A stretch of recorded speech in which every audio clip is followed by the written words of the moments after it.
So, this is a VOD review for a 2900 player that's platinum.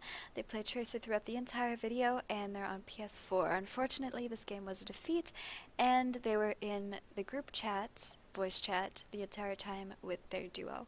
So, I'm going to try to make this video as short as possible, so timestamps are in the description. Beginning of the video, this is the intro. After this is going to be the meat of the video, going in depth about the things that you could have improved on and the things that you did well. And then at the end is going to be my conclusion and just the summary of basically just the general idea of the video and the things that the points that I brought up. So I'm going to get into it, and I'm going to go ahead and talk a little bit about the things that you did wrong. I'm not going to point out absolutely everything because just like everybody, the mistakes that you make usually follow a pattern and they're all kind of part of the same category. But I do believe that things that I am about to talk to you about will help you rank up if you improve them, if you think about them at least.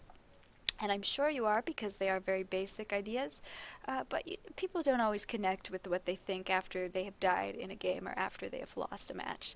So yeah, I'm going to go ahead and get into it. So the first thing that I wanted to talk about was this point at the beginning of the game where you actually do flank a little bit, I guess, and you go behind this wall and you pick off a Reaper who's just blind to the fact that you're there. So I'm just going to stop the video right here so that I can draw something out for you. This is a very important concept that you have demonstrated throughout the game multiple times. It's one of the bases of the mistakes that you make abundantly throughout your gameplay, and fortunately, at this instance, it worked out for you, but the rest of them, it usually did not, and it resulted in you dying, and also your team losing the point, and whatever else comes off of it. So, as we can see in the top corner over here, I have a little illustration. So, right over here, these are the doors, as you can see. This is the door that you came in, and this is the door that you are looking at right now. Okay, so this is the door that you're facing in the video right here. Anyways, at this moment, your team occupies this, your team occupies this section of the map, and even this. And the enemy team owns the opposite. What you've done is you have extended into their side of the map to try and get some picks. This is a very aggressive play. It's not as aggressive as you could have gotten, but this could definitely have ended up in your team not securing the point because of the enemy picking you off. What if the Reaper over here didn't actually ignore you? What if he killed you? What if their team looked to the right and killed you? That would have been bad. So the idea of you overextending into their territory alone is one of those that actually has gotten you killed a lot of the times in this match. So please be thinking about that when you're playing competitive games. Also, communicate to your team, be in team chat. I'm not sure how it is on PS4. I know how it is on PC though, and communication is a big part in the game. I think Overwatch has one of the best communication systems that doesn't use your own voice, your microphone, but whatever's missing from that, you definitely need to be talking to your teams about. So like Reapers on the right side or whatever, or like I'm going in type of thing. So anyways, we're just going to ignore that and get on with the video. So, over here you go and you pick up the Mercy. It's a little bit slow in the thought process, but you definitely did it. That was a good play. Your teammates are now on the point at this time, and you hesitate a little bit here. It's okay, but you just probably don't want to be doing it. Right here, oh, that's a bad phrase. Right here, you're kind of face first into the enemy team, and this did give you a chance to get onto the point with your team. At point. As you can see right here, you could have gone onto the point with your team. Also, one thing that I wanted to say, At point. right here, you use your recall when you don't have to. As you can see, you have one dash left. You could have dashed left onto the point to gain positioning onto the point. Instead, you kind of back off to the outskirts of the point by using recall, and now you're on the outside of the fight No attention is really on you. You're kind of just charging your ult, and you're not really helping your team. A lot farther back, a few seconds, like 10 whatever seconds back from this point, your Winston actually died, so your team is outnumbered, which justifies you being on the point even more. And usually a Tracer probably on point is a little bit dangerous, but you are about to get your pulse bomb. And if you were on point at this time, in front of this Reinhardt, you probably would have landed this pulse bomb and killed a few people, allowing your teammates to excel in the team fight and possibly winning, because this did actually cost you the point. So here you die almost last, or actually last, and you know, it just kind of snowballs on from there. The guy that's in the door back here, he's actually a respawn from one of the guys who had died previously, so he was new to the team fight, and it just was like the cycle of you guys feeding the point like a conveyor belt. Just one leaves and one comes in, and I'll tell you a little bit more about that in a second. But the first thing that I wanted to point out was this moment here, where you're coming in, you decide to go up, but then you go down, and you go and you push the point immediately. So, as you can see, you're the first one out. You used all 3 blinks, so you clearly want to get out onto the point as fast as you can to get it. But that actually, it might seem counterintuitive, but that's actually the wrong thing to do. You want to regroup with your team after every time you get wiped. This gives you guys a bigger group, I guess. Just I wanted to say something else, but a bigger group, so you could successfully push the point stronger. If you go in one at a time, you know, just pretend that you're the enemy team and a Tracer comes running up to you, and she's only got 150 HP, and it's 6v 150 HP. It's just everybody's got to hit you once and you're pretty much dead. And then the rest of the team comes in, you know. You don't really take a moment to sit with your team and be like, Kate, let's regroup. And you go in like a wall, you know. No, you just kind of go in one at a time. It's very uncoordinated.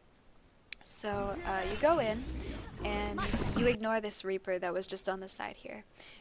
Okay, you know, whatever. I kind of see what you're trying to do, but in a regular game that would have been very bad. For me, if I would have ignored the Reaper, he would have gone and told his team, you know, Tracer right side or Tracer with me, something like that, on the side of the point or whatever. And so one person saw you, but 6 people now know where you are, and that's very dangerous. Luckily, obviously, they weren't communicating like that, and nobody really put any emphasis on you except the other Tracer, but I'm pretty sure that's just a product of there being 2 Tracers in one match and one wanting to kill the other one. You know what I'm saying? So, it doesn't look like it, but the Tracer is actually trying to kill you. Right over here, she's actually shooting at you even though she's not hitting at you. She's actually parallel to you, which is kind of funny, but she's trying to kill you, and she's actually engaging you. And the Zarya can see you, but, you know, she's not really capitalizing on you, I guess. So you go for the Mercy. It's an okay idea, but judging the fact of where you are and where the enemies are, back to the whole overextending thing, into the enemy team's territory alone, just, you know, it's not the best decision. So, also, overextending is pretty bad in this situation because you're a Tracer. You can't necessarily kill the entire team that's standing in that doorway by just sprinkling your pellets at them with your guns. You know what I'm saying? Like, you can't just kill everybody just like that unless you have your pulse bomb up, and you don't. So it's kind of like, it's very weird why you would be there. As you can see, you've got a teammate here or whatever, and a few teammates are back here, and so it's really not a good distraction for the enemy team. It's not really a good anything for your team. You know, you're just feeding at this point. So we die, and the rest of your team dies. They saw you go in, so they decided to go in after you because, you know, this trio is probably like, oh, Tracer went in, and they go in, and they're just like, we're pushing, whatever. Winston's like jumping in there, you know, it's just chaos, and now you've wasted even more time. So, starting at this death, even the first initiation of the push that you just did, starting there, and I'm not doing much. And up to a certain point, I'll tell you when, you've wasted about over just a minute of your time. So I'm not going to get to that yet, but just look here. So you go down, and the Tracer, she comes at you. I think there's a tracer. No, there's no tracer that comes at you. Okay. So you're over here, and you just go straight onto the point, and you just get blown up. I'm sure you can see why that's a bad idea, but this is not a habit to make. It's not a habit to make if you just see they have the point and you dash in, and you think you're going to have an opening, but you don't. You know, you really got to judge the situation. So, let's keep going. And let's see what happened. The team's still feeding. At this, if you died, it's you know, it's just a bad situation. You guys should have backed up anyways. I think this is the point where the Tracer comes in. I'm not too sure. Yeah. It's one of these. Yeah, okay, so the Tracer's gonna come in here, I think. Yeah, and she's pretty ballsy, and she drops the concussion vest, or whatever, right there. And you're so far away from it. Look at this. You have another dash. You could back up even more with a dash, but you use recall. Now, it wasn't too big of a deal here, but this is something that you need to manage well. Your recall, you need to manage it well. Anyways, I don't know why you're going this way. This is really just kind of unnecessary. Best round. I'm going to go ahead and show you the last thing. Your second round of this map was actually very interesting. I was sitting there just kind of like smiling watching it because it was very fun. I don't usually do that, but I was really just kind of like engaged into your gameplay because you were doing a good job. You were doing risky things, and it was working out well for you for the most part. So it was like a big turnaround from the other map, but that was probably because of the map itself, you know. So anyways, let's go over and take a look at what I want to see. It's a little bit further, I think. So you're doing the overextending thing again, and it was working out a little bit, but what you have to understand is every overextend comes to an end if you don't have your team with you, because there are respawns, and the respawns will gang up on you, and then you will be 1v6 again, or 1v however many more than you again. So you successfully get the Zenyatta, and then you start engaging the soldier because you need to finish your job.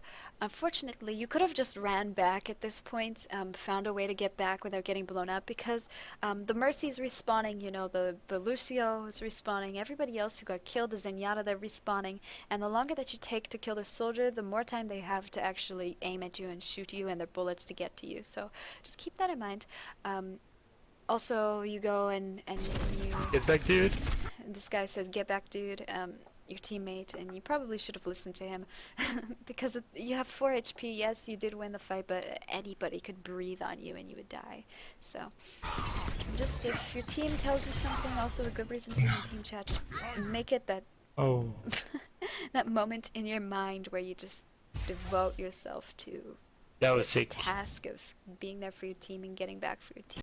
Alright, so I'm gonna go ahead and do this in voiceover format, but I just wanted to conclude the video now. So I just have 4 points to share with you that you should be thinking about greatly in your comp games, and if you care about it, your quick play games.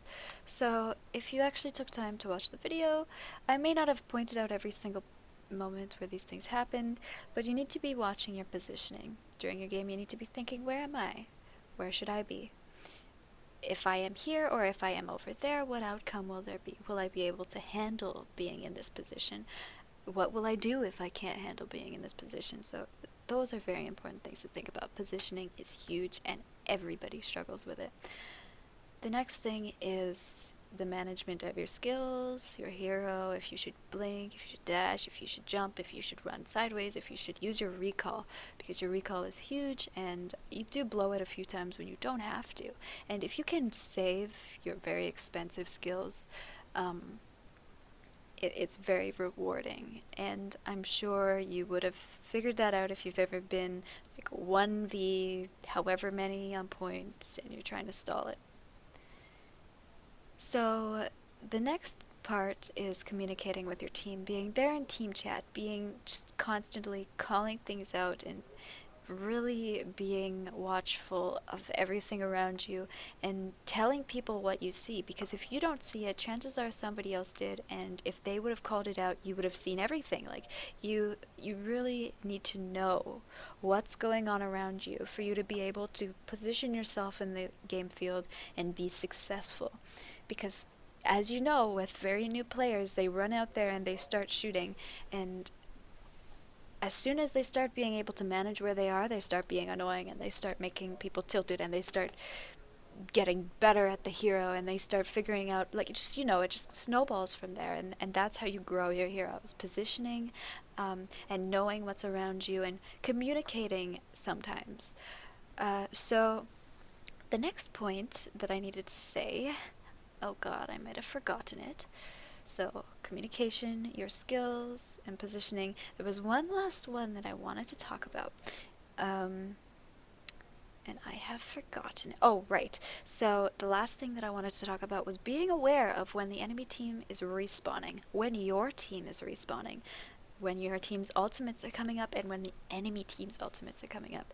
Knowing when attack fire is just going to come up, really important. Knowing when Transcendence on the enemy team is up, important. Knowing when your Mercy is going to respawn, things like that. Knowing when the enemy Mercy is going to respawn, you know. Being mindful of those things make you even more successful. If you can position yourself with the skills that you have that aren't on cooldown and communicate that to your team, and also keep track of where the enemies are, you can kind of dominate your own space, and those things go into being really successful. So thanks so much for sending your video in. I really enjoyed reviewing it and watching your gameplay. I hope that the advice that I gave you can help you out a little bit in your future games. And if you want me to redo this video review, just let me know. If you want me to go and talk to you a little bit about other things, let me know. Have fun playing Overwatch. Thanks.